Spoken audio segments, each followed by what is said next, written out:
जय माता की। स्वागत है आप सभी का हरि का पंचांग चैनल पर। आपको पता ही होगा कि 3 अक्टूबर 2024 से नवरात्रे आरंभ हो गए थे, तो उसके पश्चात अष्टमी और नवमी कब है, इन तिथियों में असमंजस हो रहा है। यह तिथि के द्वारा हो रहा है। कुछ लोग अपने व्रत का पारण अष्टमी को करते हैं तो कुछ लोग नवमी तिथि को करते हैं। अष्टमी तिथि 10 अक्टूबर गुरुवार को दोपहर के बाद से यानी दोपहर 12:30 बजे से शुरू हो रही है और 11 अक्टूबर शुक्रवार को दोपहर 12:07 पर समाप्त होगी। तो इसके बाद से नवमी तिथि आरंभ हो जाएगी। अगर नवरात्रि में माँ दुर्गा की पूजा के क्रम को देखें तो 10 अक्टूबर गुरुवार को ही अष्टमी तिथि पड़ रही है। भले ही सूर्योदय के समय अष्टमी तिथि ना हो, लेकिन जो भक्त पूरी श्रद्धा से उपवास रखते हैं, जिनके यहाँ पर भी अष्टमी तिथि के दिन कन्या पूजन होता हो, वह 10 अक्टूबर गुरुवार के दिन अष्टमी की पूजा कर सकते हैं, महाअष्टमी मना सकते हैं। और नवमी तिथि प्रारंभ होगी 11 अक्टूबर शुक्रवार को दोपहर 12:08 से और समाप्त होगी 12 अक्टूबर को शनिवार को सुबह 10:05 पर। ऐसे में अगर नवरात्रि के अनुसार देखा जाए तो 11 अक्टूबर शुक्रवार को ही महानवमी तिथि रहेगी, भले ही सूर्योदय के समय नवमी तिथि विद्यमान ना हो। अब यहाँ पर यह भी बात आती है कि आपको किस दिन अष्टमी की पूजा करनी चाहिए या नवमी की पूजा करनी चाहिए, आपको किस दिन कन्या पूजन करना चाहिए।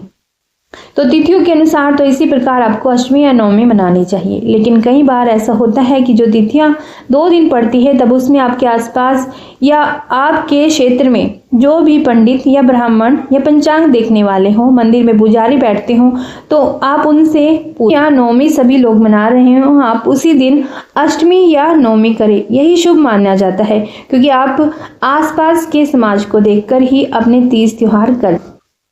वैसे तो हिंदू त्योहारों में उदया तिथि ही मानी जाती है, परंतु इस बार अष्टमी और नवमी तिथि सूर्योदय पर विद्यमान नहीं है। जिस तारीख में अष्टमी तिथि पड़ रही है उस दिन भी अष्टमी तिथि दोपहर के बाद से शुरू हो रही है। लेकिन अगर बात करें नवरात्रि में नव दुर्गा की पूजा के क्रम का, तो यदि आप इस प्रकार से उदय तिथि के अनुसार लेंगे तो आपको बीच में एक दिन नवरात्रि की पूजा के व्रत को बढ़ाना पड़ेगा, जो कि सही भी नहीं है, क्योंकि जिन्होंने 2 या 5 व्रत रखे होंगे लास्ट वाले, तो उनके तो इस प्रकार से 3 व्रत बन जाएंगे और 5 वालों के 6 व्रत बन जाएंगे, जो कि सही नहीं होगा। इसीलिए आपको यदि हो सके तो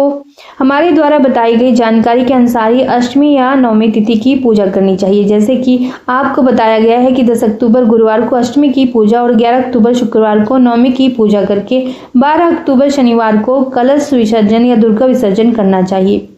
अब कलश विसर्जन या दुर्गा विसर्जन बहुत से लोग अष्टमी तिथि को कन्या पूजन करने के बाद शाम के समय कर देते हैं, या कुछ लोग नवमी तिथि के दिन भी करते हैं। वैसे आप पहले से जिस नियम का पालन करते आ रहे हैं, आपको उसी प्रकार से करना चाहिए। आप पहली बार यदि यह व्रत शुरू कर रहे हैं तो आपको एक बात का ध्यान कि नव दुर्गा का पूजन 9 दिन और 9 रात में किया जाता है, जो कि अष्टमी के दिन कन्या पूजन हो या नवमी के दिन, तो आपको माता रानी की पूजा तो 9 दिन पूरे के पूरे करनी ही चाहिए और 9 दिन की पूजा के बाद ही आपको कलश या चौकी भी हटानी चाहिए। लेकिन कई बार भक्तों के साथ कुछ और भी कारण हो जाते हैं, जैसे कि चौकी को अष्टमी के दिन हटाना चाहिए या तो शाम को सूर्यास्त से पहले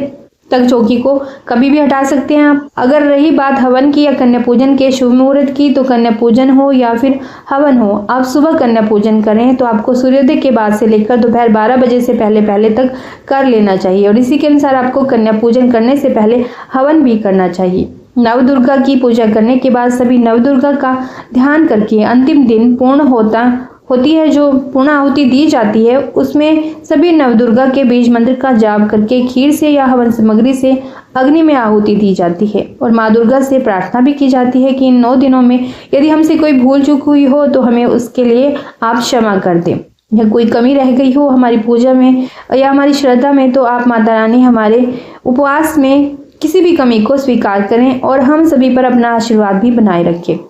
पंचांग के अनुसार तो कलश विसर्जन या दुर्गा विसर्जन 12 अक्टूबर शनिवार को सुबह 10:05 से लेकर के शाम के 5 बजे तक किया जाएगा। अंत से मैं आपको यह कह सकती हूँ कि बुधवार तक आपके 7 व्रत हो जाएंगे, तो अष्टमी तिथि का आप कन्या पूजन गुरुवार की सुबह को कर सकते हैं। यदि आप नवमी तक व्रत रखते हैं, मतलब व्रत रखते हैं आप नवमी तक, तो उस दिन आप नवमी पूजन करके व्रत खोल सकते हैं 11 अक्टूबर को, और 12 अक्टूबर को आप दशहरा मना सकते हैं।